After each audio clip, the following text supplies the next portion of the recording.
예레미야 33장 1절에서 13절 말씀. 크고 놀라운 비밀. 오늘 본문은 근위대 뜰 안에 갇혀 있는 예레미야에게 임한 두 번째 말씀입니다. 하나님께서 말씀하십니다. 내가 나를 부르면 내가 너에게 응답하겠고 내가 모르는 크고 놀라운 비밀을 너에게 알려주겠다. 하나님의 말씀을 근거로 추측해 볼 때 예레미야는 감옥에서도 계속해서 하나님을 찾고 구했던 것 같습니다. 그렇다면 이번에는 무슨 일로 하나님을 찾고 구했을까요? 말씀 안에 힌트가 있습니다. 유다가 뭉쳐서 바빌로니아 사람들과 대항하여 전쟁을 감행하였지만 마침내 나는 이 도성을 나의 분노와 노여움으로 죽은 사람들의 시체로 가득 채웠다. 당시 예루살렘에는 두 부류의 사람들이 있었습니다. 하나는 바빌로니아에게 포위당한 이상 더는 버틸 수 없기에 투항하자는 부류이고, 다른 하나는 하나님께서 모든 것을 역전시킬 것이니 끝까지 싸우자는 부류입니다. 이 두 부류는 첨예하게 대립하면서 반복해서 부딪혔습니다. 그러다가 아마도 힘을 모아서 반격을 준비하는 일이 일어났던 것 같습니다. 그러니 예레미야는 하나님께 물을 수밖에 없습니다. 이들의 대항이 과연 효과가 있을 것인지 하나님께 물었던 것입니다. 이에 대한 하나님의 대답은 분명했습니다. 나는 너희의 죄악 때문에 이 도성을 외면하였다. 아무리 힘을 합쳐도 이길 수 없다는 의미입니다. 지금 예레미야의 질문은 믿음 없음에서 나오는 질문이 아닙니다. 예레미야는 이미 알고 있습니다. 하지만 주변에서 일어나는 어리석은 행위들에 대해서 방관하지 않습니다. 그때 알려주시는 하나님의 마음이 있기 때문입니다. 우리도 마찬가지입니다. 우리가 아무리 믿음으로 살아도 주변에서 하나님의 말씀을 거스르는 행동을 할 때가 있습니다. 그때 방관하면 안 됩니다. 오히려 하나님께 물어야 합니다.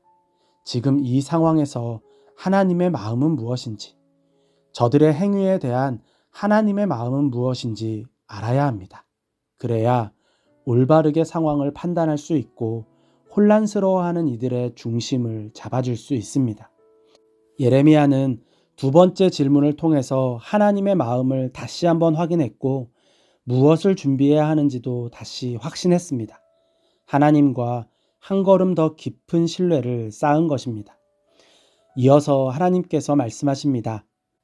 세상 만민이 내가 예루살렘에서 베푼 모든 복된 일들을 듣게 될 것이며 예루살렘은 나에게 기쁨과 찬양과 영광을 돌리는 이름이 될 것이다.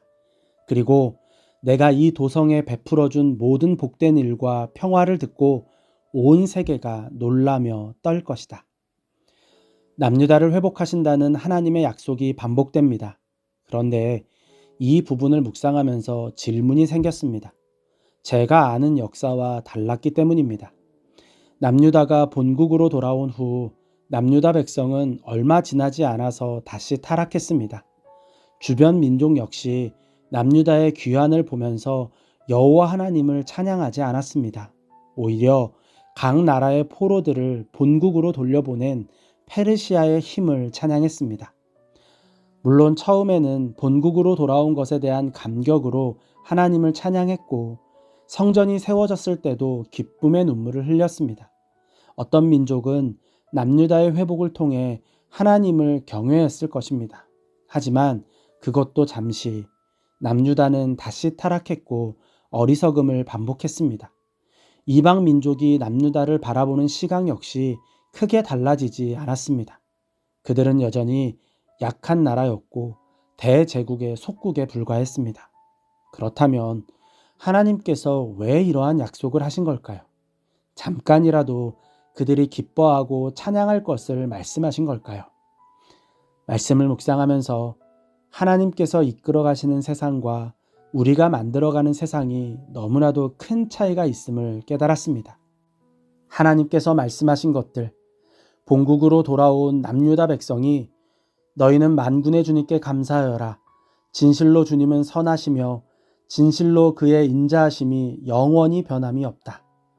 이 찬양을 부르는 것과 온 세계가 하나님의 일하심에 놀라며 두려워 떠는 것은 하나님께서 이끌어 가시는 세상입니다. 그런데 남유다는 이 찬양의 고백을 지키지 못했고 이방 나라들도 그러지 못했습니다. 즉, 우리가 만들어가는 세상은 하나님께서 원하시는 것과 너무 달랐던 것입니다. 하나님께서 아무리 정답을 알려주셔도 우리는 그 정답대로 살지 않습니다. 살지 못하는 것이 아닙니다. 살지 않는 것입니다. 예수님께서 말씀하셨습니다. 이 세대를 무엇에 비길까? 마치 아이들이 장터에 앉아서 다른 아이들에게 이렇게 말하는 것과 같다. 우리가 너희에게 피리를 불어도 너희는 춤을 추지 않았고 우리가 곡을 해도 너희는 울지 않았다. 하나님께서 기쁨의 찬양을 기대하실 때 우리는 침묵하거나 방관했습니다. 찬양하지 않았고 오히려 현실의 결핍을 이유로 슬퍼했습니다. 하나님께서 기쁨의 눈물을 흘리실 때 우리는 무관심하거나 그 슬픔이 나에게 미치지 않도록 담을 높게 쌓고 자기 보호에 힘을 쏟았습니다. 어쩌면 우리의 삶도 하나님의 예언과 전혀 다른 삶으로 흘러가는지 모르겠습니다.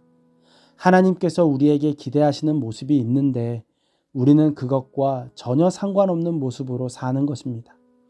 아무리 정답을 알려주셔도 그 정답대로 살지 않습니다. 그러면서 말합니다. 도무지 모르겠습니다. 앞이 보이지 않습니다. 그냥 제가 원하는 대로 해주시면 안 될까요? 오늘도 우리의 기도가 공허한 이유입니다. 하나님께서 오늘의 예언을 크고 놀라운 비밀이라고 하셨습니다. 처음에는 무언가 신비롭고 대단한 의미가 숨어 있기에 크고 놀라운 비밀이라고 말씀하신 줄 알았습니다. 그런데 아니었습니다.